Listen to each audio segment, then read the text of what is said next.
Hello दोस्तों, बात करते हैं वोडाफोन आइडिया लिमिटेड स्टॉक की एंड एक वीक की बात करें। पिछला जो हफ्ता बीता है हमारा लगभग 12% का डाउनवर्ड रिटर्न दिया है इसने। और जैसा हमें उम्मीद थी 22 तारीख को भी आप वीडियो देखेंगे मेरी, तो मैंने बोला था कि अगला आने वाला जो वीक है हमारा बहुत ज़्यादा वॉलेटाइल रहेगा और वही हुआ। आप देखिए डाउन साइड में कितना ज़्यादा स्टॉक भागा है हमारा। कुछ पॉजिटिव खबरें आ रही थी, उसकी वजह से हमें लगा कि वोडाफोन आइडिया का जो स्टॉक है वो संभल जाएगा, बट वो संभल नहीं पाया। जो नेगेटिविटी थी, जो एक बिकवाली देखने को मिली बाजार में, वो बहुत ज़्यादा तगड़ी थी और उसकी वजह से जो स्टॉक हमारा वो फिसलता ही चला गया। ओवर 12% ही हमारा डाउन रहा है। तो इस वीडियो में बात करेंगे कि अगला हफ्ता कैसा रहने वाला है हमारा एंड क्या कुछ हो सकता है। क्या ये 11 रुपए 20 पैसे से 10 रुपए पर आएगा या 11 रुपए 20 पैसे से 14 रुपए पर जाएगा? क्या होने वाला है नेक्स्ट वीक में, इसी बारे में हम बात करेंगे आज। तो अगर आप चैनल पे नए हैं तो प्लीज चैनल को सब्सक्राइब कर लो and hit the bell icon so that you get the notification on time. चलिए स्टार्ट करते हैं। तो अब देखिए कि एक वीक का अगर हम चार्ट देखें तो डाउनवर्ड मूवमेंट जो आई है हमारी वो बहुत स्टेबलाइज्ड आई है। ऐसा नहीं कि एक बार में डाउनवर्ड चला गया हमारा स्टॉक। और ओवर द वीक जिस हिसाब से हमारे इंडाइसेस ने परफॉर्म किया, जो इंडाइसेस में प्रेशर दिखाई दिया है, कुछ दिन इसने पॉजिटिव रिटर्न भी दिए हैं और जैसा लग रहा था कि हाँ ये स्टॉक अब जाएगा ऊपर, उसके बाद ही जो इंडाइसेस में प्रेशर दिखाई दिया है उसकी वजह से ये स्टॉक हमारा डाउनवर्ड जाता रहा है। कुछ खबरें बताऊंगा मैं। आप एक बात हमेशा याद रखिए कि आप रिटेल इन्वेस्टर हैं, आपकी जो स्ट्रगल है वो अलग है।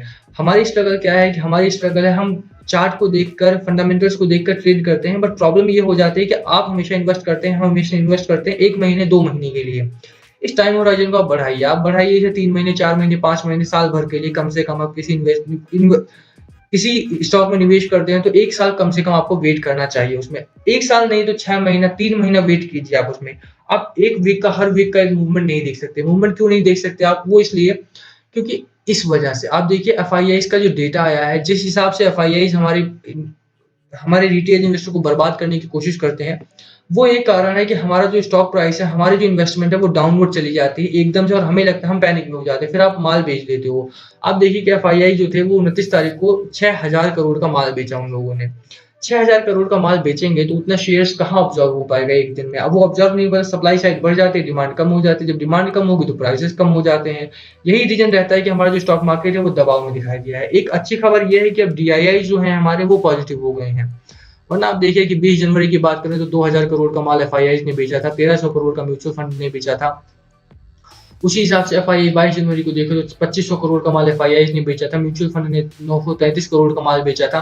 आप ओवरऑल अगर देखेंगे तो आपको दिखेगा कि जो डीआईआईज हैं, एफआईआईज हैं, उन लोगों ने माल ऑफलोड बहुत तेजी से किया है। ठीक है, अब उतना ज्यादा माल ऑफलोड होगा तो ऑब्जर्व करने के लिए स्पेस तो चाहिए। तो माल हमारा क्या होता है, वो फ्री सप्लाई में आ जाता है और फ्री सप्लाई का मतलब होता है कि प्राइस फॉल, और वही होता है हमारी स्टॉक प्राइस के साथ। आप एक हफ्ते में आप देखेंगे तो 12% से ज़्यादा की गिरावट हमारे वोडाफोन आइडिया में आई है और उसका कारण बहुत सारे रहे हैं। एफआईआईज़ ने जो नेट सेलिंग की है वो भी रही है। इसके साथ-साथ मार्केट ग्लोबल क्यूज़ देखिए आप कितने खराब आए हैं। अमेरिकन बाजार दबाव में रहा है, यूरोपियन बाजार दबाव में रहा है। कोरोना वैक्सीनेशन में प्रॉब्लम आ गई कि बहुत सारे लोगों की मौत होने लगी वैक्सीनेशन के बाद। ऊपर से बजट एक्सपेक्टेशंस अलग ही हैं। ठीक है, तो 1 फरवरी को जब बजट आएगा उसके बाद हमारे स्टॉक में स्टेबलाइजेशन देखने को मिलेगी हमारी। ठीक है, तो अब डरने वाली बात नहीं है, बेचना नहीं है अपने स्टॉक को। एक बात तो यहाँ साफ हो जाती है कि स्टॉक को बेचना नहीं है। आने वाला हफ्ता क्या कहता है इसके बारे में बात करेंगे। हम चलते हैं डिलीवरी पर। अब देखिए डिलीवरी किस हिसाब से हो रही है उसके ऊपर डिपेंड करता है तो नेक्स्ट वीक कैसा जाएगा हमारा। 22 जनवरी से हमारा ये हफ्ता स्टार्ट हुआ था और 23% की डिलीवरी थी उस दिन। उसके बाद 26% की डिलीवरी हुई, उसके बाद 15% की डिलीवरी, उसके बाद 17% की डिलीवरी और मान लिया अब 30% की डिलीवरी। डिलीवरी में उछाल देखिए आप कितना ज्यादा है।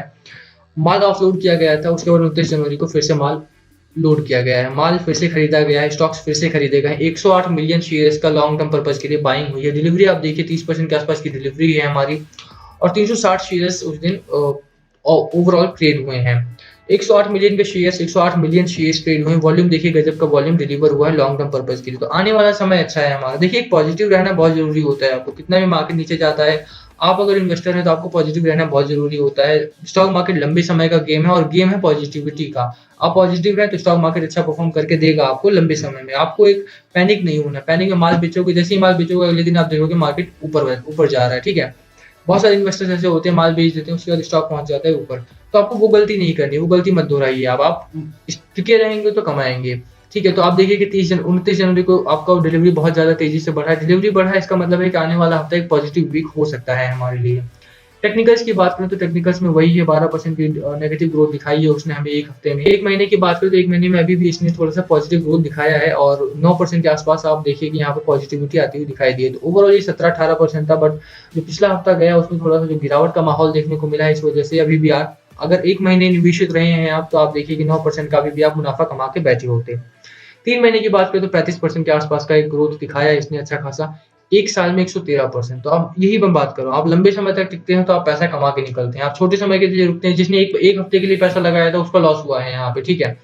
जिसने 1 साल के लिए पैसा लगाया था वो ऑलरेडी अपना पैसा डबल कर चुका है यहाँ पर, ठीक है? तो एक लंबा समय आप देखिए कि लंबे समय तक आपको रुकना होता है, और लंबा समय रुकना है आप और लंबा रुकेंगे तो ये जो नंबर्स आपको रेड में दिखाई देते हैं ये भी पॉजिटिव होते हुए दिखाई देंगे आपको।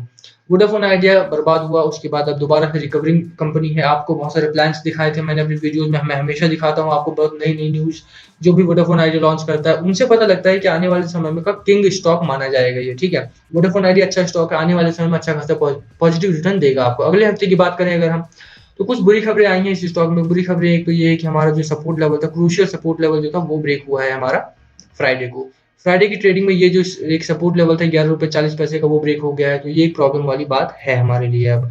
अब आप देखिए कि यहाँ से जो हमारा स्टॉक है वो ₹11 तक की जर्नी कर सकता है। जो हमारा दूसरा एक सपोर्ट लेवल बन रहा है वो ₹11 का है और यहाँ पे तक ये स्टॉक आ सकता है। अब 2-3 चीज़ों पे ये बात डिपेंड करती है। पहला तो ये है कि 1 फरवरी को बजट किस तरह से प्ले ऑफ करता है, उसके ऊपर डिपेंड करता है कि हमारा स्टॉक कहाँ तक जाएगा और कहाँ पर जाकर रुकेगा।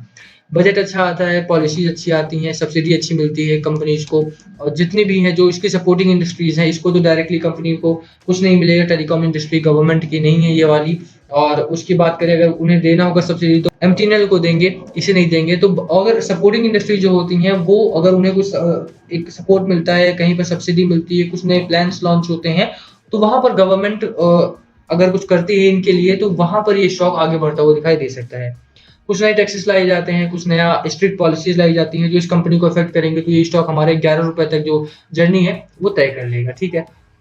अब दूसरी बात जो पॉजिटिविटी की खबर है वही वो करें तो निर्मला सीतारमण जी ने कहा है कि डिमांड पुश एक बजट आने वाला है हमारा, तो डिमांड पुश अगर बजट आता है हमारा, तो वहाँ पर एक पॉजिटिव ग्रोथ देखने को मिल सकती है। ओवरऑल जो एक डर का माहौल था वो बजट की वजह से था, और बजट खत्म हो जाता है तो 1 फरवरी को जैसा भी बजट रहता है, मैं कह रहा हूँ किसी भी तरह का बजट रहता है, कितना भी नेगेटिव बजट रहता है, 2 फरवरी, 3 फरवरी से आप देखेंगे कि इस स्टॉक में एक उछाल का माहौल देखने को मिलेगा।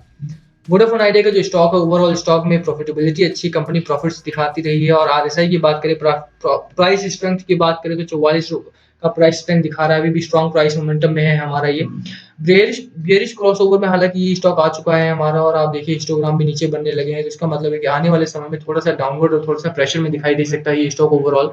बट ओवरऑल जो हमारी स्टॉक प्राइस और स्टॉक मार्केट में इस स्टॉक की वैल्यू की बात करें तो वो बहुत अच्छी है, बहुत अच्छा खासा मोमेंटम इसने पिछले दिनों दिखाया है, और दोबारा से ये स्टॉक उस तरह का मोमेंटम दिखाएगा आने वाले समय में, ठीक है?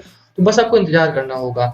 आपके एक जो रेजिस्टेंस है हमारा ₹12.15 के आसपास में, जो पहला रेजिस्टेंस है हमारा वो कब ब्रेक होगा इसकी बात करें तो अगला हफ्ता थोड़ा सा पॉजिटिव हो सकता है इस स्टॉक के लिए। उस बात पे डिपेंड करता है कि हमारे नेट जो एफआईआई है वो नेट सेलर से नेट बायर में कब कन्वर्ट होते हैं, और दूसरी चीज़ ये कि डीआईआई जो नेट बायर्स में कन्वर्ट हो चुके हैं उनकी जो बाइंग है वो कब बढ़ती है। 300 करोड़ 400 करोड़ की बाइंग कर रहे हैं वो अभी, वो 800-900 करोड़ तक जब भी पहुंचती है, और वो जल्दी ही पहुंचेगी। बजट की एक्सपेक्टेशन ही था जो उन लोगों को रोक रहा था खरीदने से, और हमें खरीदने के लिए उकसा रहा था 50,000 सेंसेक्स टच करवा के, ठीक है? तो वो एक झांसा होता है कि जब 50,000 टच होगा तो रिटेल इन्वेस्टर बाइंग करेगा, हमें लगा 50,000 के ऊपर जाएगा, बट ऐसा नहीं होता है। मैंने आपको पहले भी कहा था कि 50,000 से नीचे आएगा ही आएगा, बट कुछ लोगों ने सुना, कुछ लोगों ने नहीं सुना। तो कोई बात नहीं, अगर हम वोडाफोन आइडिया स्पेसिफिक बात करें तो अगला हफ्ता इसका थोड़ा पॉजिटिव रह सकता है, बट डिपेंड करता है कि 1 फरवरी को किस तरह के प्लान एंड पॉलिसीज लॉन्च होते हैं। ₹11 का हमारा सपोर्ट लेवल एक देखने वाला होगा, अगर वो ब्रेक होता है तो स्टॉक नीचे आएगा, बट वो ब्रेक नहीं होना चाहिए, और हमें यहाँ पर भी यही लगा था, बट जो भारी बिकवाली देखने को मिली उसने इस सपोर्ट को ब्रेक कर दिया। तो देखते हैं अगले हफ्ते क्या होता है। मोस्ट प्रोबेबली ये स्टॉक पॉजिटिव में रहना चाहिए और रहेगा भी, क्योंकि बजट एक्सपेक्टेशंस खत्म हो रही हैं, तो उसके बाद ही ये स्टॉक हमारा ऊपर जाता हुआ दिखाई दे सकता है, ठीक है?